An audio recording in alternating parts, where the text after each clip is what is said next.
DiscerningHearts.com presents Pathway to Sacred Mysteries with Dr. David Fagerberg. Dr. Fagerberg is a professor of liturgical theology at the University of Notre Dame. He holds an MA from St. John's University, Collegeville, and an STM from Yale Divinity School, and a Ph.D. from Yale University. His books include Theological Prima, On Liturgical Asceticism, Consecrating the World, Liturgical Mysticism, and Liturgical Dogmatics. Pathway to Sacred Mysteries with Dr. David Fagerberg. I'm your host, Kris McGregor. Even that sacred space, that place that the church, which the mystical body brings forward, that space that we enter into, has been prepared. It's not as though the construction workers just put up the bricks and put up the walls, and by their own work and how they come to it, that's important too.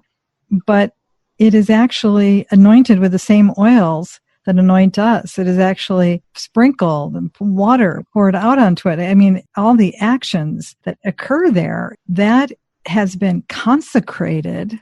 To run around in your tennis shoes and to treat it. I know this is going to sound very alarming, but it's like running. You might as well lay the Christians out and run on top of them. It's a lack of an appreciation of the life of the Trinity that occurs in this space. I'm going to slip in a quote from the Jewish author Abraham Heschel, little book about the Sabbath. He writes, "The higher goal of spiritual living is not to amass a wealth of information." That's bad news for me. I'm a college professor, and I want to persuade my students that the most important thing in their life is to amass a wealth of information. But I'm sorry, the very topic I teach them says that's not the case. It's not to amass a wealth of information, but to face sacred moments. The higher goal of spiritual living is to face sacred moments. We must not forget that it is not a thing that lends significance to a moment, it's the moment that lends significance to things. Judaism is a religion of time, aiming at the sanctification of time. And every hour is unique and the only one given at the moment, exclusive and endlessly precious. Judaism teaches us to be attached to holiness in time.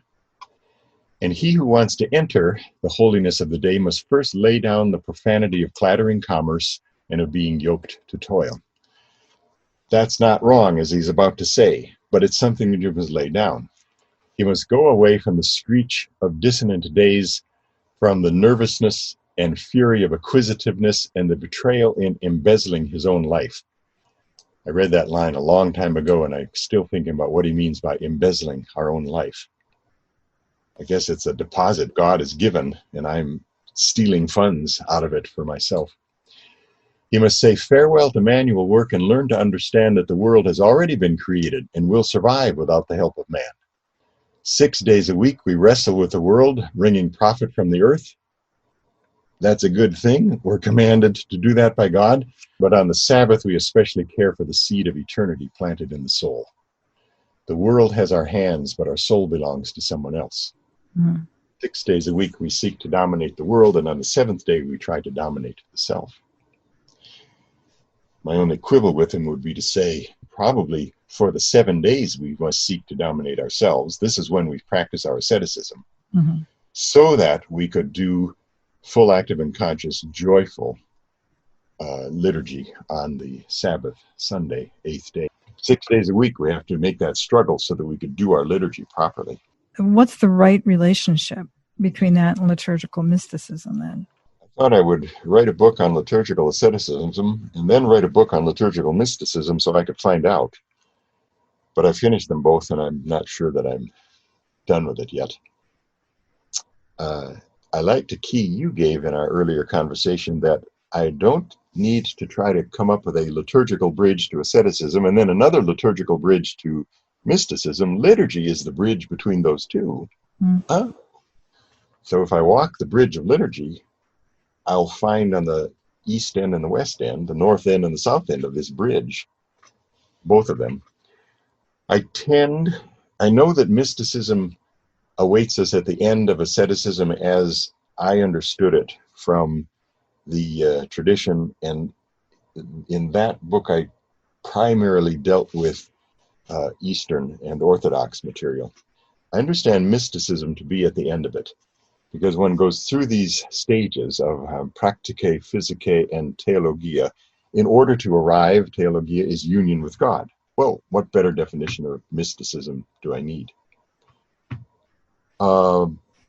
Mysticism must surely have some requirements of us and efforts of us. Well, yeah.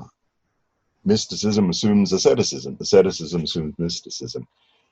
But if the emphasis is on a different syllable, it seems like one of them starts with the efforts required, askesis, training, discipline, effort, and arrives at the mystery. And the other starts with the mystery, but acknowledges that the purgation and illumination will precede this unification. I think they're related, and I've got a number of metaphors for the relationship, but I don't think enough of them yet, and I'm not entirely happy. It just struck me as you were speaking that image that we referred to earlier in the conversation about the tornado, of how it pinned all the way to the point right into the human heart, that it's that constant turning of what the West will say is the purgation, illumination, union, and all the mystics will tell you that you never stay static on one spot. You're just constantly moving, and it gets bigger and bigger. That, that's what happens at the Mass every time we pray. It's the purgation in the beginning, and then the illumination and the Word and all that is broken open for us, and then there's that union. But the whole world is created in that, and it just keeps moving. And I think that mysticism, sometimes when we attribute it only to the person who has reached union by the images of the West, the purgation, illumination, union, and union is that's where you're going to find the mystics. Yeah, phew, I made it. Yeah, wow. But then all of them would say you can fall back again. I mean, you have to, it's a constant. Even Paul says it's a running of a race. You got to keep going. I think that Praktike, understanding that, and the Physike and the Theologia, if that could be broken open more, I think that speaks, even in Greek, I think the everyday layperson could understand that experience in their lives. The tradition will speak of these as stages. It's natural for us to speak of them as stages, but it's not a stage where you leave number one behind when you reach number two. You leave number two behind when you reach number three. Mm-hmm. Trying to think in my mind of an illustration where that's the case. Clothing, you finally get a size 10 shoe, so you leave behind your size 4 shoe. It's stages like Kierkegaard spoke of, places where you stage your life. It's a stage on which you act out your life, theater imagery. It's a stage like my grandkids are learning the alphabet now. We sing the alphabet song with them. And now when they're going to learn to write, we'll leave the alphabet behind. No. The stage of learning the alphabet is the foundation for the stage of writing words, which is the foundation for the stage of writing paragraphs, which is foundation for stage of writing something with wisdom. Stages of that sort. They compile. They don't substitute. You want to speak about these 3 terms from the Eastern world, mm-hmm. the Greek world? Yes. It starts with the idea that human beings have certain capacities or faculties for acting. Human beings can reason and think. Human beings desire and have appetites for things. And human beings can be stirred to feel profoundly. And they called these the intellective faculty, the concupiscible faculty, and the irascible faculty. They need the definition, don't they? Because for the West, concupiscible brings to mind Augustine's notion of concupiscence as the remainder leftovers of original sin. So we don't mean it that way. This is a not only neutral, but a positive definition of a faculty. These are 3 faculties that God gave us. And irascible doesn't mean grumbling and arguing. It means a capability of being moved in some way. Well, if if the intellective faculty rightly controlled the appetites and emotion, then we would live in harmony. We'd have order within. And that's Plato's notion that the reason holds the reins as a charioteer upon two white steeds, the concupiscible and the irascible. But if the charioteer drops the reins, then the horses run away. And what would cause the charioteer to drop the reins is if he wasn't receiving instruction from God. If our intellective capacity was not under the rule of God, then our concupiscible and irascible faculties will not be under the rule of our intellect. Maximus the Confessor says these three faculties are symbiotic. Why, I just saw the word perichoresis go by in my mind. The three faculties are symbiotic. They live together and they operate together in a person. And a healthy soul, he says, is one that is moved reasonably when the concupiscible is qualified by self-mastery, when the irascible cleaves to love and turns away from hate, and when the rational lives with God through prayer and spiritual contemplation. Why, there's a kind of a spiritual contemplation, mystical, in the rational that controls. But an unhealthy state is one where passionate thoughts excite the concupiscible, disturb the irascible, and darken the rational element of the soul. Now that's our state of affairs. That's our problem. That's our fallen state.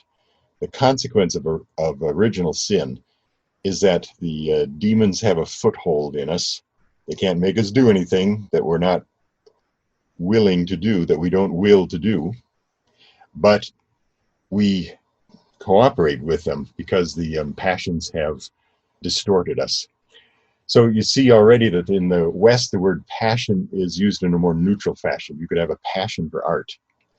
But here in the Eastern language, Eastern Christian language, I didn't mean Eastern Hindu language, this is all Christian, but the Eastern Church of Christianity.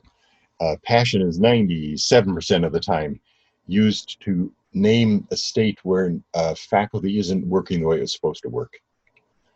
I picture a good faculty, a sinless faculty, such as Adam and Eve and Mary and Jesus had. I picture it to be a perfectly round bicycle wheel. And I picture a passion to be a dent in the wheel. If I had hit a rock really hard, I might have to ride the rest of the way home. Galump, galump, galump. It wouldn't be smooth. Well, our faculties don't operate in a smooth rolling nature. Here's some Maximus descriptions or explanations of passions.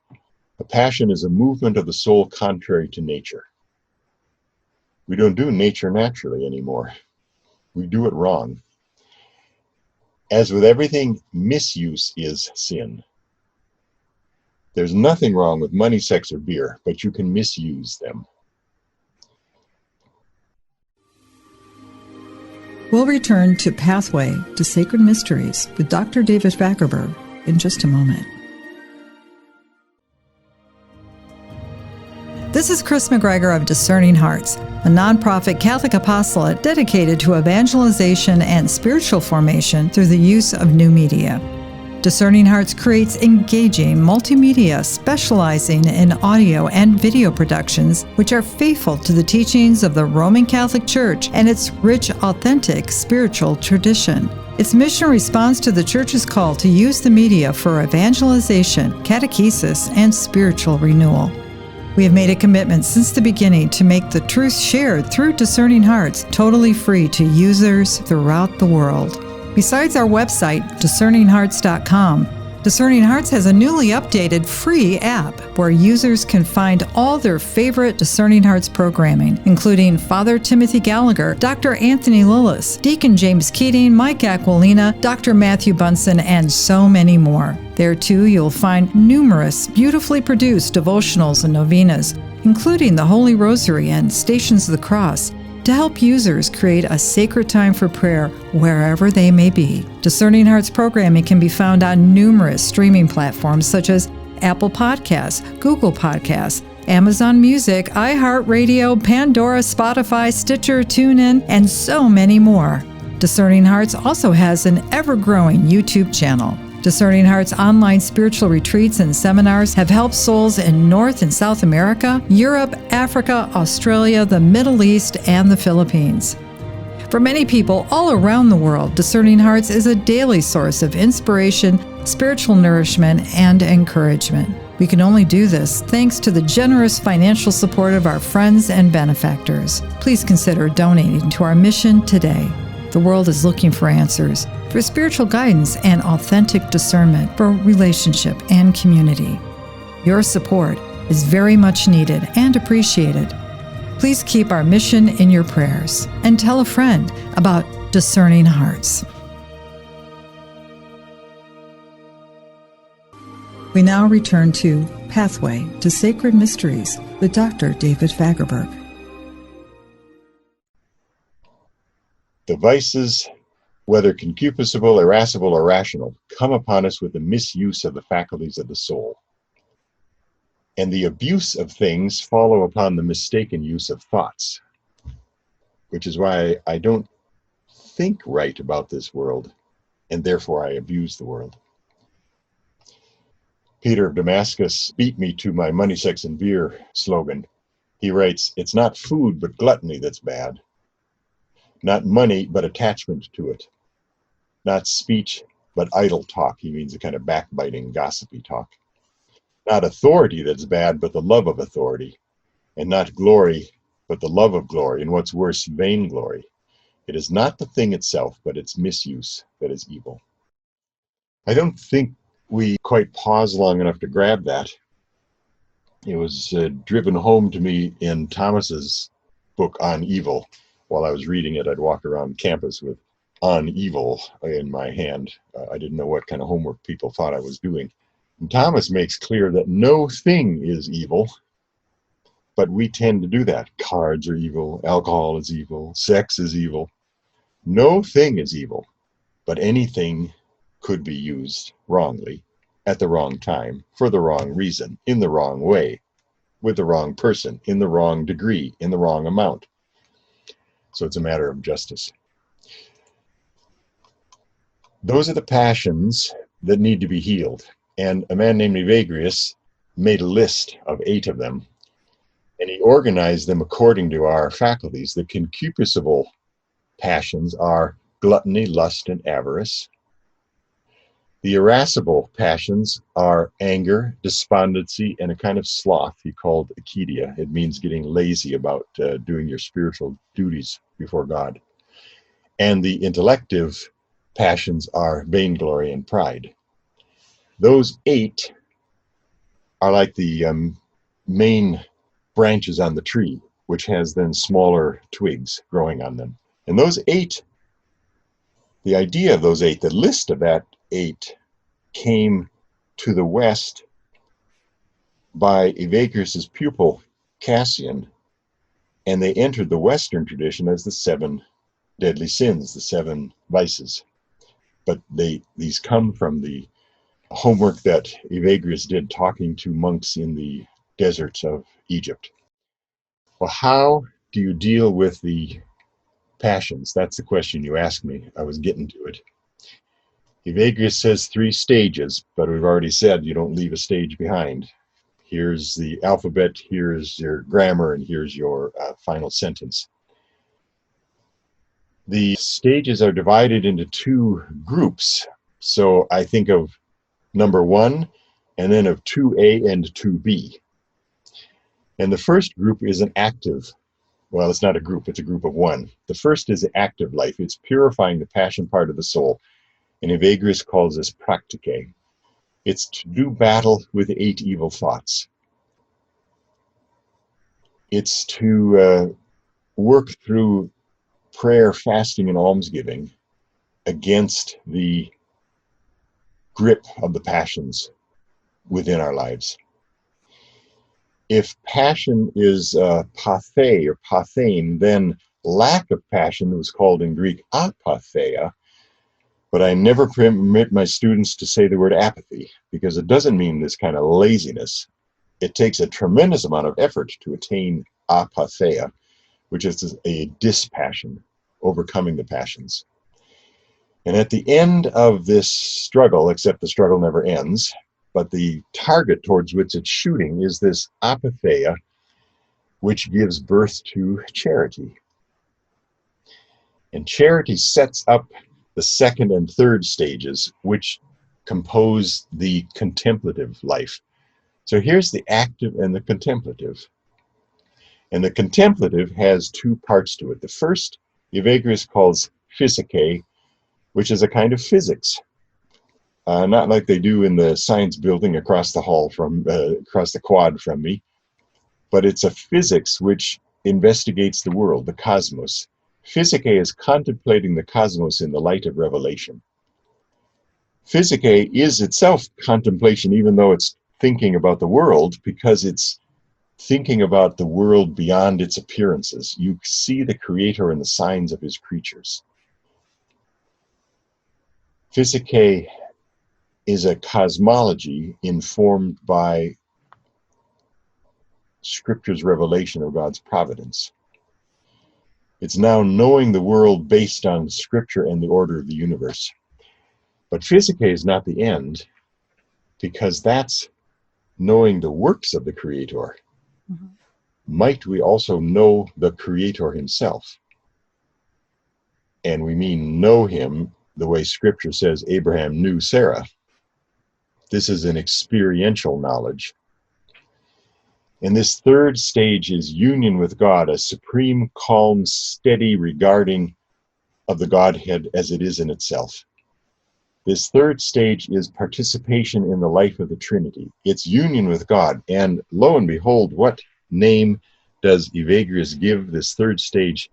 Theologia. This is theology. That's why Mrs. Murphy might be a theologian. Even without an MA in secondary theology, she is a theologian if she has this participation in the life of the Trinity. Why? That sounds like a definition of liturgy that I heard recently. It's effortless, it's beatific, it reflects apatheia. Cassian knows that the West won't understand the word apatheia, so he translates it as puritas cordis, purity of heart. And blessed are the pure in heart, for they shall see God. They shall become theologians. So here's the $64 quote from Evagrius, summarizing in tight form all of this.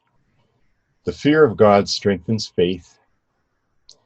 Continence in turn strengthens this fear. You have to deal with your sexuality and find chastity. Patience and hope make this virtue solid and beyond all shaking. And they also give birth to apatheia. Now, apatheia has a child called agape, who keeps the door to a deep knowledge of the created universe, and to this knowledge succeed theology and supreme beatitude. He's just described our battleground, praktike. But if you achieve a kind of dispassion so that you could see the world not selfishly, if I could see my neighbor not avariciously so I was jealous of his promotion, if I could see my neighbor's wife not lustfully, but with a clean heart, so that I could respect her as a person and not see her as an object. If I had the passions under control, I could see the world, the Physike, in a different light. And to it would succeed theology. It would be union with God. It would be knowing what God has produced. Now, surely union with God is mysticism. Surely this ascetical tradition leads to theologia, which is mystical in nature. So you ask, how does asceticism and mysticism relate? And I say again, I'm not sure. I'm just enjoying the perichoretic. You've seen dogs chase their tail sometimes. Mm-hmm. There's me moving in circles, connecting this. But it does also mean that if Mrs. Murphy is an ascetic, she is because she's on the road to being a mystic, to having this beatific union, this theology, this theologia. My work started 30 years ago trying to defend Mrs. Murphy as a liturgical theologian. And lo and behold, that identity turns out to be participation in the life of the Trinity, which is a beatific union with God. Mm. You know, it's remarkable. You can see it in so many different ways. I think you've even used that. It's like the facets of a diamond, that in a marriage, the great mystery is that the husband and the wife are brought together in union. And so the third person within the marriage that is experienced by the world because of that union is Christ. Yes. It's what makes this the sacrament of the church. The marriage is a sacrament, a visible sign and grace of what Christ and his church relationship is. Mm-hmm. And lo and behold, it was the plan all along. Marriage before the fall. Marriage is the one sacrament that isn't a medicine for sin, but it existed in the Eden before there was sin. So Christ is returning the new Adam and the new Eve back to the state they should have been in. Again, in that sharing of the divine life. Isn't that what they were called to? Isn't that why we're created? And I think to myself that I could even find room for asceticism in Eden if asceticism was keeping a sturdiness about yourself and not just putting out little forest fires have little spots here and there, right? Mm-hmm. So I know that our asceticism looks different. Our asceticism looks bloody and it's on the cross and it's dealing with sin. But I think I could even speak of an asceticism for Adam and Eve that would have been living in an upright, just manner. Well, that would be what the West means by this original justice. And in one liturgical, I've forgotten what exactly it was, I found in the Eastern liturgy books a reference that if Adam had kept his asceticism, we wouldn't have to be doing ours, meaning the way we are. Furthermore, I think I might make space for the sacred in the Garden of Eden. Wouldn't that be in the evening when God comes to share a glass of lemonade with them? All day long, they're doing their duty, their profane duty. They're naming animals and gardening and keeping track and ruling over. And now they set their tools down in order to have a sacred set aside. That's what sansiri means, to set aside a moment. And what's the fall? They abandon the sacred moment. They hide themselves in the bushes. And so they can't do the world anymore the way it was meant to be done. They don't know why they're doing it. They don't know towards what end. They don't know who really rules this world. They think they rule it themselves. Silly people. And you can't make a good sacrifice when you're hiding in the bushes. That's no location for a decent sacrifice to be accomplished. We lost our capacity for holy sacrifice. So Christ has reconciled us to God, metanoia, evangelism, and put back in our hands the original capacities to worship God, to sacrificially offer to God, which he meant for the first Adam to have, but the first Adam failed it, and now the second Adam has returned it to our hands. Going to church is stepping into the Garden of Eden. Mm. No, it's higher. Because it's not going back to Eden, it's joining Christ in a step further up and further in. Its inside is bigger than its outside. Well, there's that ascension again. It is. We'll continue our conversation with Dr. Fagerberg in our next episode. You've been listening to Pathway to Sacred Mysteries with Dr. David Fagerberg. To hear and or to download this conversation, along with hundreds of other spiritual formation programs, visit discerninghearts.com, or you can find it within the free Discerning Hearts app. This has been a production of Discerning Hearts. I'm your host, Kris McGregor. We hope that if this has been helpful for you, that you will first pray for our mission, And if you feel us worthy, consider a charitable donation which is fully tax deductible to help support our efforts. But most of all, we hope that you will tell a friend about discerninghearts.com and join us next time for Pathway to Sacred Mysteries with Dr. David Fagerberg.